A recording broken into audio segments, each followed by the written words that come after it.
Estamos de volta com o programa Opinião, o seu programa Opinião.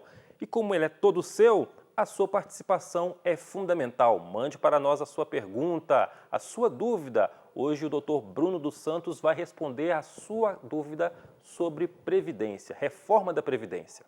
Mande para nós, para a nossa produção, no 3559-3903 ou pelo WhatsApp 98879-4985. No próximo bloco eu trago a sua participação.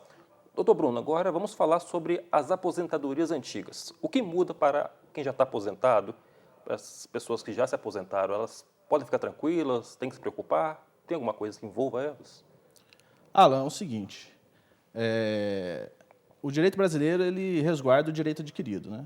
Quem já se aposentou, a princípio não tem nada que se preocupar, né? Ou quem já preencheu os requisitos necessários para a aposentadoria com as regras antigas, também pode escolher se optar pela aposentadoria pela regra antiga ou pela regra nova. Existe aí uma questão do servidor público, né, que está em debate se o servidor público aposentado vai contribuir para o sistema próprio deles ou não, né? Agora, o sistema geral da Previdência, esse aposentado pelo sistema geral, ele não vai ter a influência, não vai ser regido pelas novas regras, né? Aquele trabalhador que hoje está próximo a se aposentar, como é que funcionam as regras? Quais são as regras de transição para esse trabalhador que já está aí completando a idade ou o tempo de contribuição?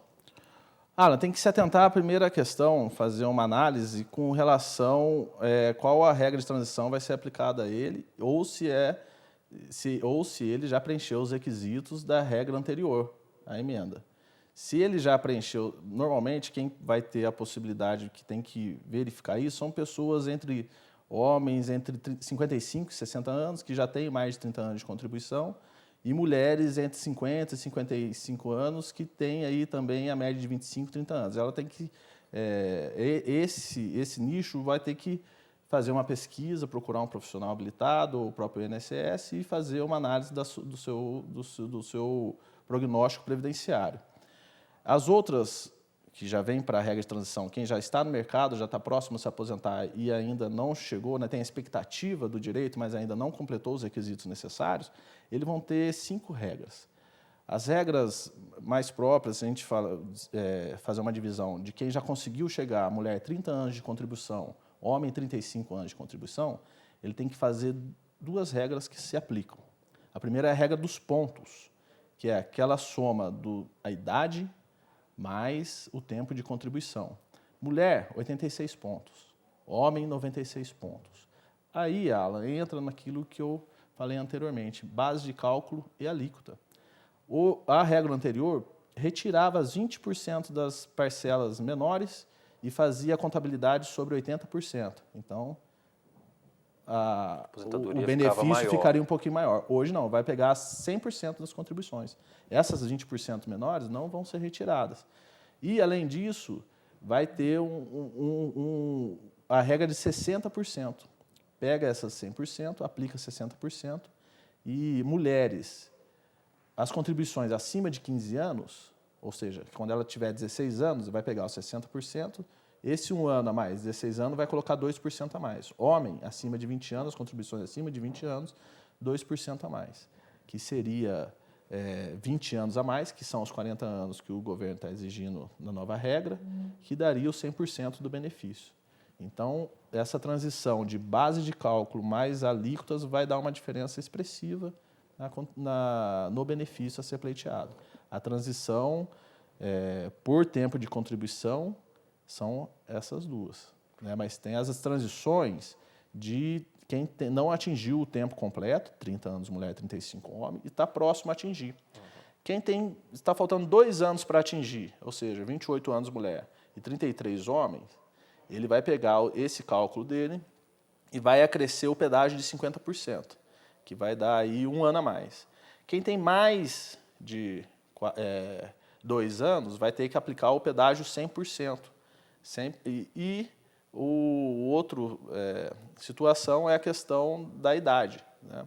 Que vai ter também algumas regras de progressão proporcional e vai ter que ver se adequar a cada caso específico. Então, nisso que o senhor está falando aí sobre o corte daqueles 20% que era de menor valor, mantendo os 80%, agora virando 100%, isso então influencia nas alíquotas para aposentadoria e, consequentemente, também no valor do benefício, né?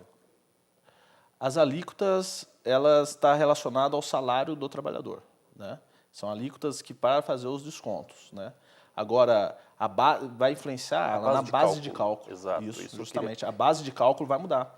E vai mudar normalmente, provavelmente, né, vai cair o salário, o benefício do trabalhador. Porque se você retira 20% das menores, né, você vai ter 80% só das maiores, né? Então, isso, matematicamente, é fácil perceber que o valor-benefício vai ser maior, né? O senhor falou que agora não existe mais aposentar exclusivamente pelo tempo de contribuição, e sim o tempo de contribuição e a idade.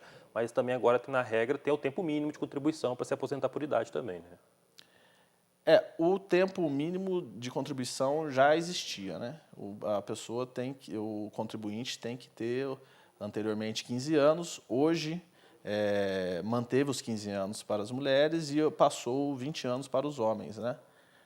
Mas a idade é obrigatória, a idade mínima, né? Então, se a pessoa tiver o homem 65, a mulher 62, assim que tiver englobado totalmente as novas regras e não tiver esse termo de contribuição mínimo, ele também não aposenta. Não aposenta. Tem a PEC paralela, né, que veio do Senado, ela tem a tendência de mudar a contribuição do homem e retomar ela para os 15 anos, né? Mas ainda não se sabe se isso vai ocorrer ou não. Vamos falar dessa PEC paralela e outros assuntos também, as participações dos telespectadores. No próximo bloco, o senhor toma uma água, fique à vontade, aguarde só um pouquinho, você de casa também, é rapidinho o nosso intervalo. Nós vamos dar um break, daqui a pouco a gente está de volta com o terceiro e último bloco do Opinião.